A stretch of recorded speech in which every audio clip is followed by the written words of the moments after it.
আল্লামা সাঈদী মুফাসসিরে কোরআন ছিলেন, যিনি উপমহাদেশ নয় পৃথিবী বিখ্যাত একজন মুফাসসিরে কোরআন আল্লামা সাঈদী। শুধুমাত্র উনি মুফাসসিরে কোরআনই ছিলেন না, নির্যাতন নিপীড়নের বিরুদ্ধে এক বজ্রকণ্ঠধারী যোদ্ধা ছিলেন। আল্লামা সাঈদী যখনই বাংলাদেশের আকাশে ভারতের আগ্রাসনের মেঘ দেখতে পান, তখনই কিন্তু হুঁশিয়ারি উচ্চারণ করেছিলেন। ভারত বিরোধী এবং ভারত বিরোধী প্রচারণায় তিনি কিন্তু সর্বাগ্রে থাকতেন। কোনোভাবেই ভারতের অবৈধ হস্তক্ষেপ বাংলার জমিনের উপর পড়ুক, এটা তিনি কখনোই মেনে নিতে পারেননি এবং মেনে নিতে চাননি। সেই সুবাদেই উনি একজন ভারত বিরোধী বক্তা হিসেবেও কিন্তু পরিচিত। এই ভারত বিরোধী বক্তব্যের কারণেই কিন্তু উনি পড়েছিলেন আওয়ামী লীগ তথা ভারতের রোষানলে।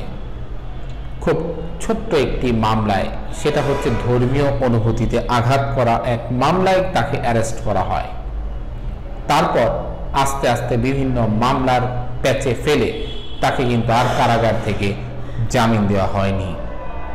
এর পরবর্তীতে আল্লামা সাঈদীর ফাঁসির রায় শোনানো হয় এবং আবারও আপিল করার মাধ্যমে এই ফাঁসির রায় আমৃত্যু কারাদণ্ডে উপনীত করা হয়। এই সমস্ত কিছু প্ল্যানের মাস্টার মাইন্ডকে, এই সমস্ত কিছু প্ল্যানের প্রবর্তককে, কে ছিল সেই নির্দেশদাতা?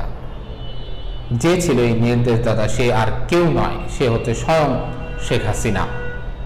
এটা আমার বক্তব্য নয়, এটাই হচ্ছে আল্লামা সাঈদীর সন্তান মাসুদ সাঈদীর বক্তব্য।